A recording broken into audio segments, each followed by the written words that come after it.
qu'il a reconnu, ça c'est une hypothèse. Peut-être qu'il pensait que M. Koudio l'a reconnu. Et puis voilà, donc, et pour taire définitivement le monsieur, pour faire taire définitivement le monsieur, il a tiré sur lui.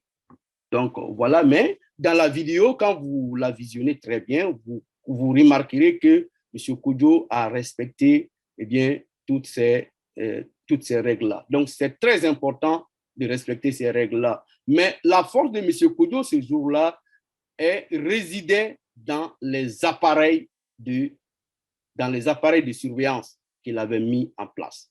Et voilà dans la vidéo, à travers la vidéo d'ailleurs, vous voyez totalement le visage des personnes eh bien, qui se sont introduites là-bas. Et je pense que n'eût été les caméras de surveillance, n'eût été les caméras de surveillance qui étaient installées, je pense qu'on ne saurait pas grand-chose sur la mort de ce monsieur-là. Les caméras de surveillance ont joué un grand rôle. Et je pense que maintenant, le conseil que je peux donner avant de citer les 14 règles, c'est d'inciter, c'est de motiver encore les officines, les promoteurs, les propriétaires à investir beaucoup plus dans la sécurité. Parce que c'est très, très, très important. Ça peut être très dissuasif.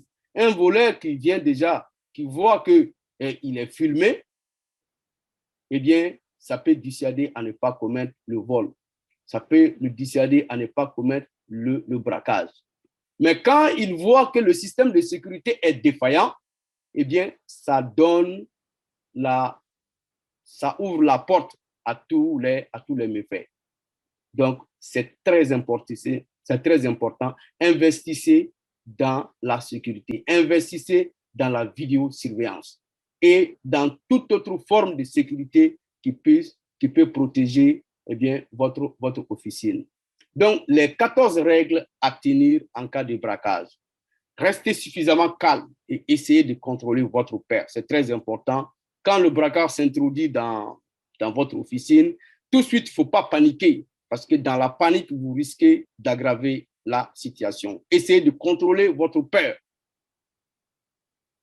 Si vous contrôlez votre père, je pense que tout va bien se passer. Même si vous perdez de l'argent ce jour-là, vous allez quand même sauver votre peau.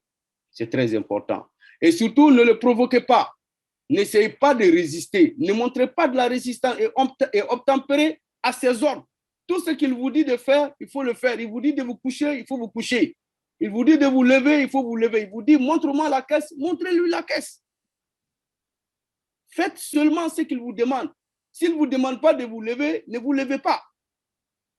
Concentrez-vous sur ce qu'il y a à faire pour que le vol se termine vite et bien fait. Parce que quand ils viennent, quand ils s'introduisent, quand ils font une introduction, les braqueurs, ça ne dure pas longtemps. Ça dure juste quelques minutes. Mais ces quelques minutes-là, ça peut paraître une éternité pour les victimes. Donc, essayez autant que ce peut de ne pas trop durer eh bien, le braquage. Ne discutez pas avec lui. N'essayez pas de l'emmerder ou bien de le tenir eh bien, en parole. Non. Il ne faut pas faire ça. Essayez tout simplement d'être calme et de faire ce qu'il vous demande de faire. N'essayez pas de changer d'idée. Pendant le braquage, n'essayez pas, par exemple, de faire « Ah non, attendez, je vais essayer, j'ai une arme dans le tiroir, je vais essayer de tirer le tiroir pour prendre l'arme et essayer de tirer sur lui. » Non, ce n'est pas la peine. Parlez seulement s'il vous adresse la parole. Répondez d'une voix assurée par des courtes phrases. Tout ça, c'est pour que ça ne dure pas longtemps. Parce qu'eux aussi, ils ne veulent pas que ça dure longtemps. Ils veulent tout simplement se saisir du butin et puis partir. Donc, n'essayez pas de trop durer le braquage.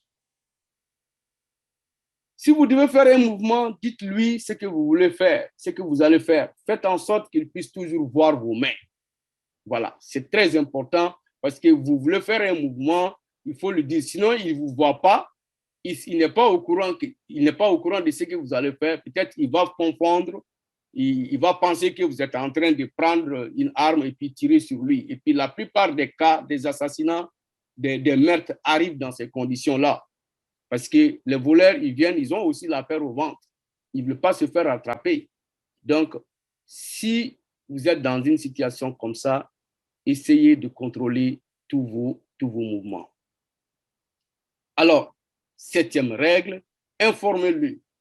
Faites en sorte qu'il n'y ait pas de surprise. S'il y a une personne avec vous sur le lieu ou si vous attendez quelqu'un, dites-le lui. Par exemple, si à 16 heures, vous attendez par exemple un collaborateur qui doit venir dans votre officine, dites-lui, bon, à telle heure-là, il y a quelqu'un qui doit arriver. Comme ça, dans la panique, s'il n'est pas informé et que quelqu'un ouvre la porte, eh bien, il peut tirer sur la personne. Donc, tout ça, c'est pour sauver des vies. Votre argent, votre fortune, à cet instant-là, n'est pas important, mais plutôt votre vie. Donc, donnez-lui juste ce qu'il demande, mais soyez toujours honnête au sujet de l'argent que vous pouvez lui donner. Par exemple, s'il vous demande 1 million, non, je n'ai pas 1 million, j'ai 500 000 ou j'ai 50 000. En tout cas, soyez honnête, parce que s'il voit que vous êtes en train de le narguer, eh bien, ça peut tourner mal. Voilà. Et sans le fixer du regard, observez-le pour pouvoir le décrire précisément aux forces de l'ordre. Ça, c'est très important, la 9e règle. C'est très, très important. Voilà. Ne le fixez pas droit dans les yeux, mais essayez quand même de le regarder. S'il porte une cagoule, essayez quand même de décrire physiquement la personne. Essayez de retenir le visage, sa forme, sa physionomie, comment il marche. Parce que n'oubliez pas, quand il y aura une confusion au moment de l'arrestation, quand ces personnes-là vont être arrêtées, vous serez confrontés à ces personnes-là. On va faire ce que les policiers français appellent le tapis. C'est-à-dire, on va mettre 10 à 15 personnes devant vous et on va vous dire de choisir la personne qui vous a agressé. Alors, donc, imaginez-vous, si dans la paire, vous n'avez rien retenu de cette personne-là, eh bien, vous pouvez faire un mauvais choix. Vous pouvez faire un mauvais choix. Et un mauvais choix, ça peut retarder les enquêtes. Donc, soyez sûr de retenir quelque chose sur la physionomie de la personne qui agresse. Alors, la règle numéro 10 était d'essayer de retenir les éléments suivants. Son âge, est-ce qu'il a 25 ans, 30, 40 ans?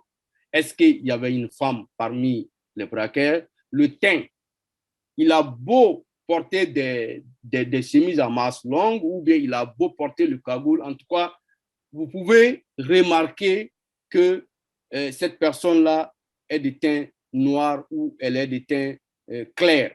Vous pouvez quand même remarquer à travers une partie de sa peau qui n'est pas couverte là, vous pouvez faire ce constat. Aussi la taille, est-ce qu'il est très grand? Est-ce que la personne a une corpulence? Est-ce que la personne elle est trapue? La couleur des yeux, les cheveux aussi, est-ce qu'il a des cheveux blancs? Est-ce qu'il a une cicatrice? Il a des tatouages?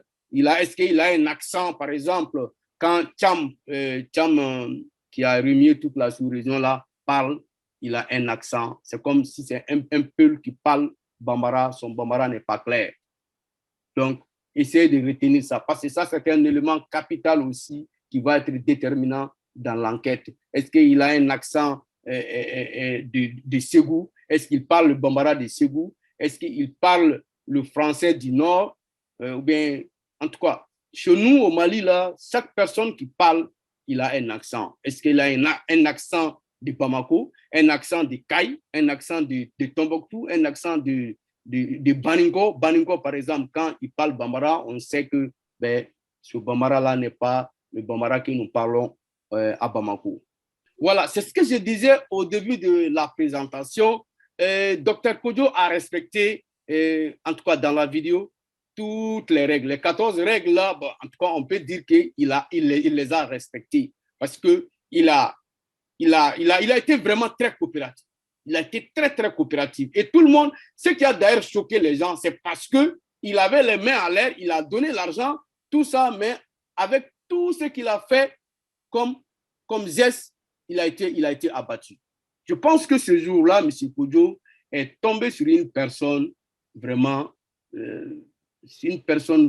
animée de très mauvaise volonté. Je pense que le voleur n'aurait pas dû tirer sur lui.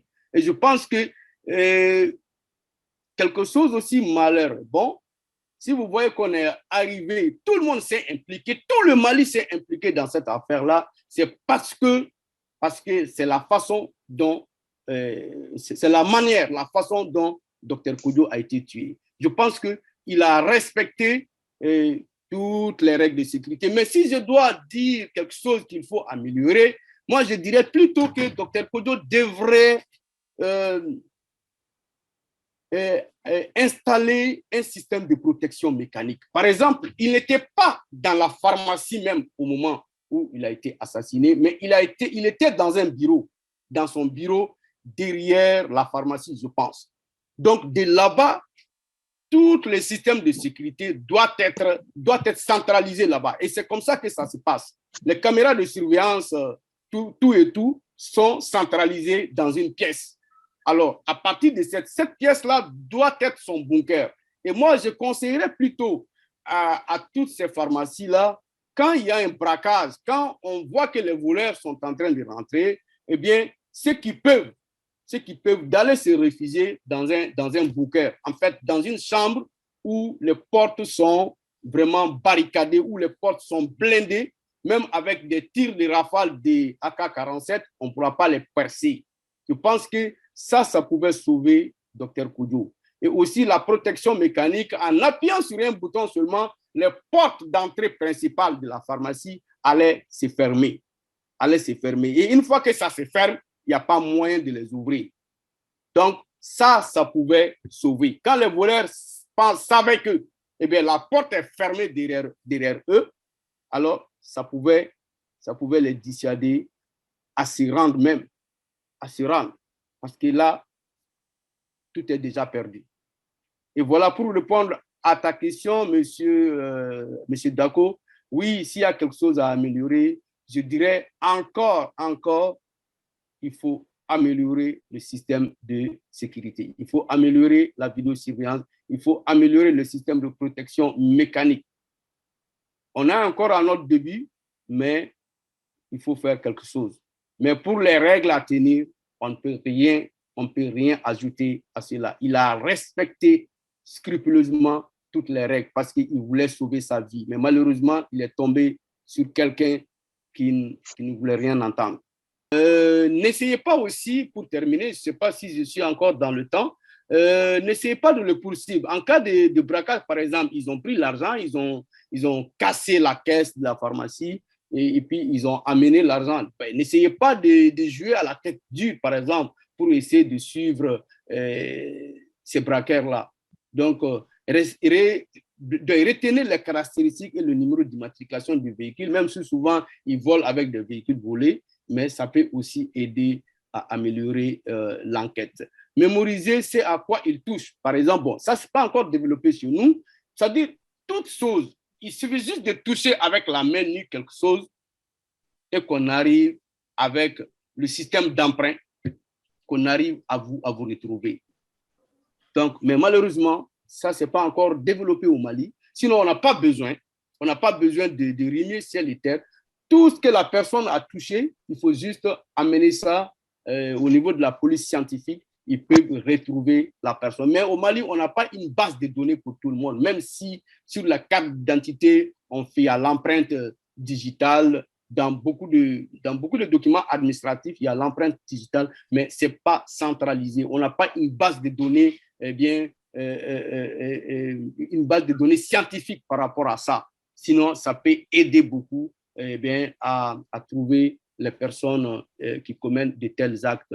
Voilà. Donc, le cas échéant, et si la situation le permet, utiliser le bouton panique. Le bouton panique, il y en a dans tous les McDo ici, les McDonald's. À un moment donné, les McDonald's ici étaient victimes de braquage. Donc, ils sont équipés, les McDonald's ici sont équipés de boutons panique. Une fois que le gérant ou n'importe quelle autre personne dans le McDonald's appuie sur ce bouton-là, eh bien, ça sonne directement au niveau de la police. Donc, la police intervient. En fait, ce système est développé en Côte d'Ivoire, par exemple. En Côte d'Ivoire, il y avait une société de sécurité qu'on appelle RISC, qui a été créée par un Français et qui appartenait à un Français. Et je pense qu'avec la crise qui a secoué la Côte d'Ivoire, la crise post-électorale, la société a dû quand même... Oui, allô? Est-ce que vous m'entendez?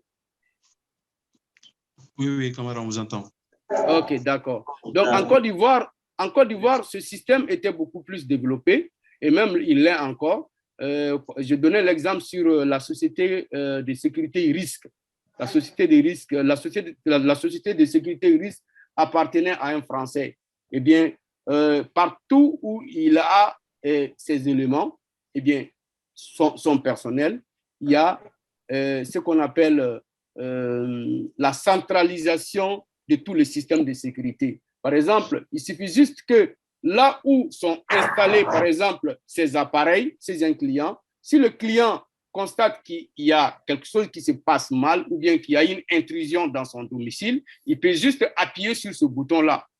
Il appuie sur le bouton et directement, ça sonne sur le provider, ça sonne directement sur la personne qui en fait,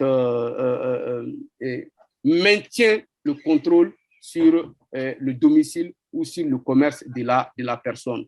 Donc, une fois que cela se produit, eh bien, ces éléments-là, ces hommes interviennent tout de suite pour essayer de prendre en tenaille, eh bien, l'agresseur. Voilà. Donc, en cas de coup de feu, mettez-vous à l'abri ou allongez-vous sur le sol. Voilà. Voilà les 14 systèmes de règles à respecter en cas de braquage.